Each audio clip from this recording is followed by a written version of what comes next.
Today I'm going to talk about how the twin flame runner and chaser recreate and re-trigger each other's childhood wounds. And in order to understand this, we have to understand that there are four types of parenting types and four types of attachments. And only one of these four is going to be the healthy one, and the other three is going to be unhealthy.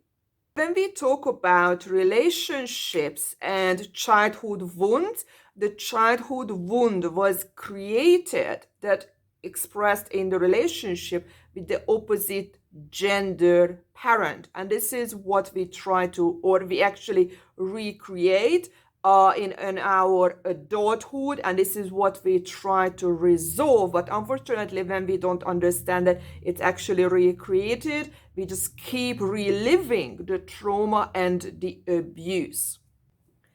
So the three types of unhealthy parenting is going to be, the first one is who really spoils the child. That anything that the child does is like, you are my little princess, or if it's a boy, you are the fantastic boy, or you are the king in the family, or whatever. It doesn't really matter what it is, but generally it creates unrealistic beliefs and unrealistic emotions in the child, all three. And with this first type of parenting, the problem is that when the child grows up, these type of people or children get used to that anything they want they can get. And when they get into the real world, it can be a job or it can be a relationship, they don't understand what the fuck is going on, because throughout their life they always got what they want. So they will come across as entitled and selfish. But in reality, it's a wrong programming. And when they face reality, that sometimes you cannot get what you want, they go into a rage, become angry, and they don't understand what is happening. And these type of people have grandiose narcissism in them. And this type of behavior is actually there can be very extreme in traditional societies, where the guy says that you should clean the house, you should cook, you do this, you do that, because you are the female. So it's a rule-based entitlement, but it's generally gender roles. And another type is when the female says the other thing, that okay, you pay for the dinner, you open the door for me because you are the man. So there is no empathy, there is no equality. These are actually gender roles. And now we get to the chaser and the runner, that is going to be the most dominant. So this can be the spoiling as well within you, but this is going to, these two create the biggest difference. The chaser is going to have a neglecting opposite gender parent, and the runner is going to have an authoritarian type of opposite gender parent. And this creates this huge duality, and this is going to make every single pain feel even more, because you have to understand that these wounds are very, very deep and they are unhealed. And the deeper they are, the more reactive you are going to become with these things and whatever is happening. And anything you experience in reality, it's really, really magnified. Okay, let's explain what this is.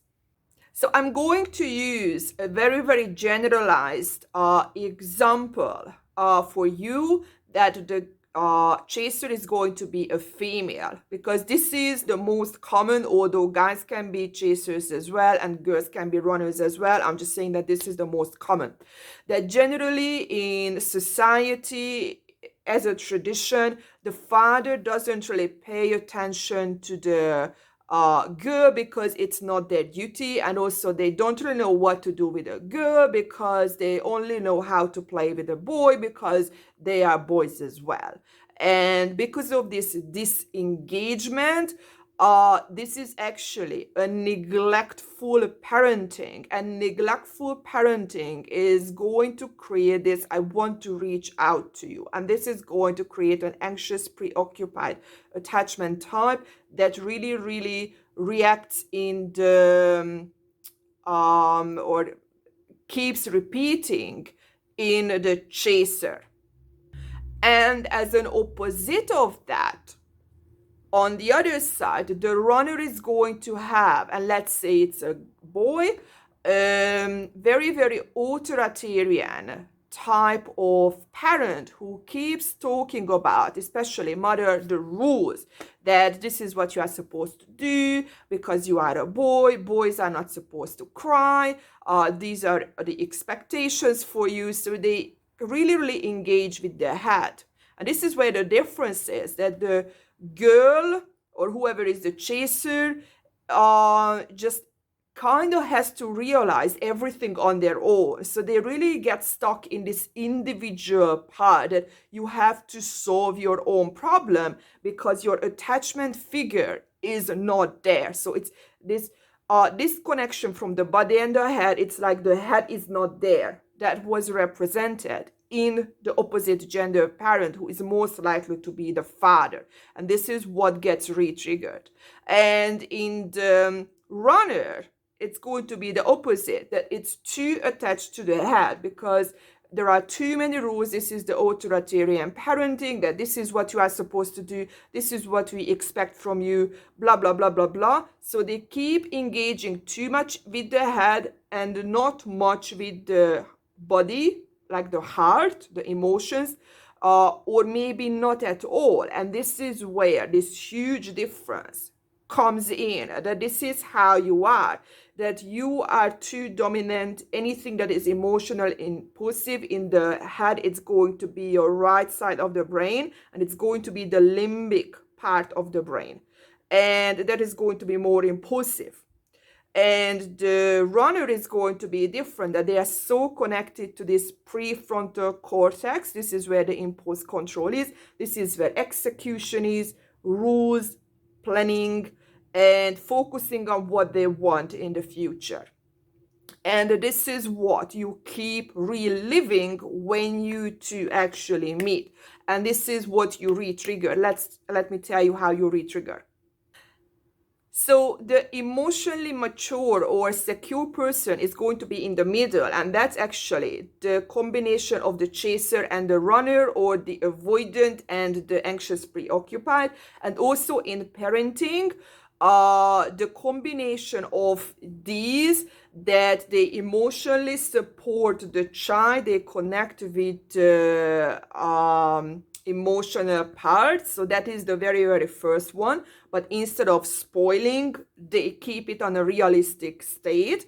But so they validate how they feel, but they also connect to the head, and they try to move the child into seeing reality realistically about themselves and about the world. So this is what a healthy person is. So these two parts are in a relative balance, and healthy doesn't mean as a finished product. It's that they are able to cope on their own. It's like having a driving license, that you are able to drive on your own and now without causing accidents, and you are always able to learn from your own mistakes and cope with new issues because there is always something new.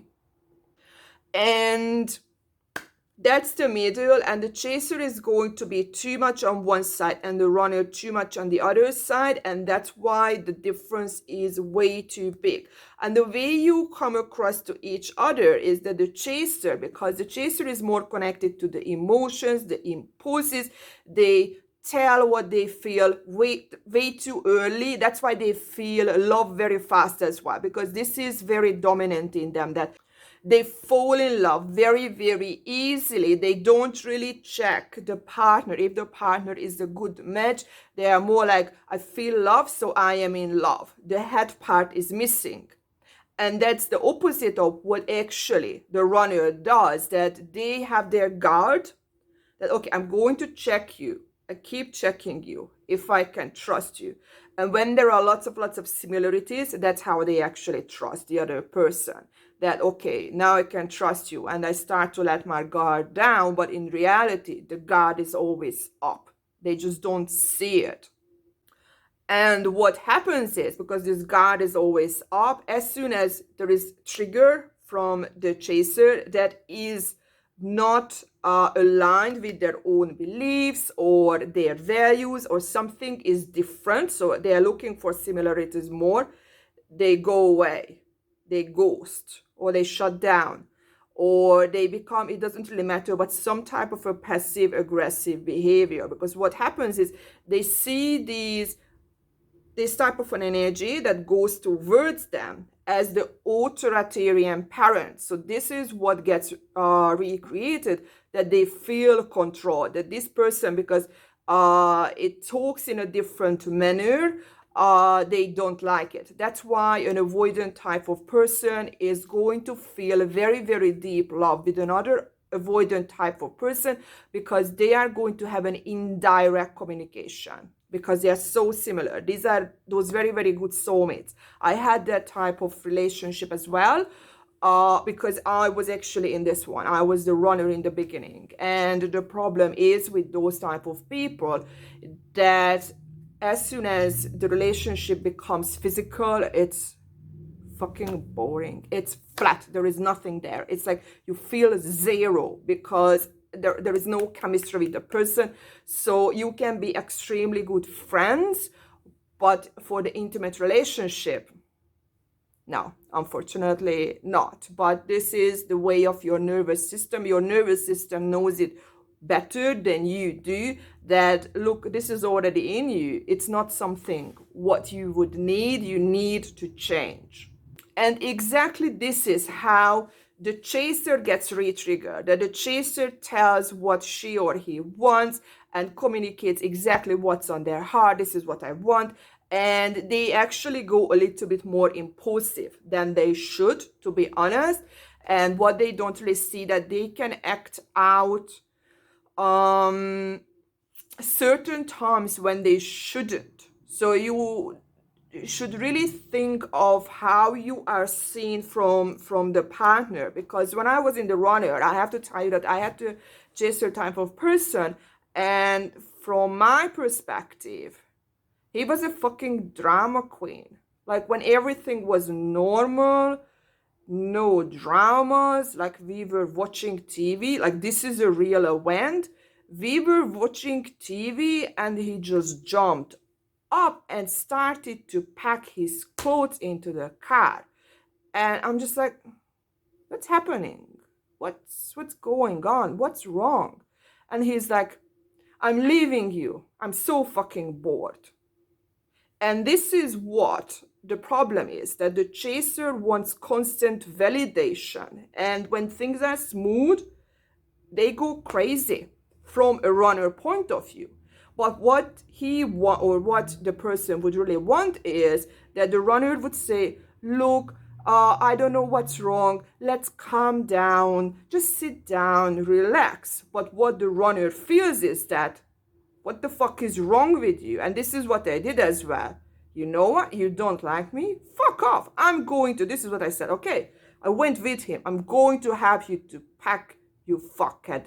And then I have to take all of his clothes into the car. I'm just like, okay, goodbye. If that's how you feel, then fuck off. So there is no emotional connection from the runner, because they feel attacked in a sense. And you can replace these behaviors with different things as well. That, look, I didn't give you a reason to act out, and that's it. Like, if you don't like it, go home or whatever. And as soon as his things were in the car, he just came back and sat down and he said, look, I'm really sorry. I don't want to leave you. So, and I forgive. I'm just like, yeah, let's stay. Although I should have said that, okay, that's not a behavior that I should accept, because this is not a healthy behavior. And he kept doing it all the time, that as soon as things were normal or there was no drama, he kept causing drama. So if you are a chaser who acts this way, you have to really think how it's seen from the runner point of view. And when I moved into the runner, I could actually understand his behavior, that he had this really, really deep need. And I became this drama queen as well, that I always caused drama because I needed that constant validation all the time, that I'm loved and the partner can be trusted, and everything is going to be okay, and way too much. I needed way too much attention. And because the partner seen me as I used to see my other partner, from my perspective, the partner was neglectful. And it's the same childhood wound that is created by the opposite gender parent, which was my father, who was never at home, and I knew nothing about him and he knew nothing about me. So these are the things you have to really think about. Think about your childhood, what kind of a parenting you had with your opposite gender parent, what kind of an attachment type you are as of now, what kind of an attachment type your partner is, and try to see each other's from the wounds, that okay, why they behave in the way they behave, and try to talk to that the person behind the behavior. And when you start to talk to that part of the person, that's when you can start healing, and you also recognize the unhealthy behavior that might seem unhealthy from the other person's perspective. See you in my next video.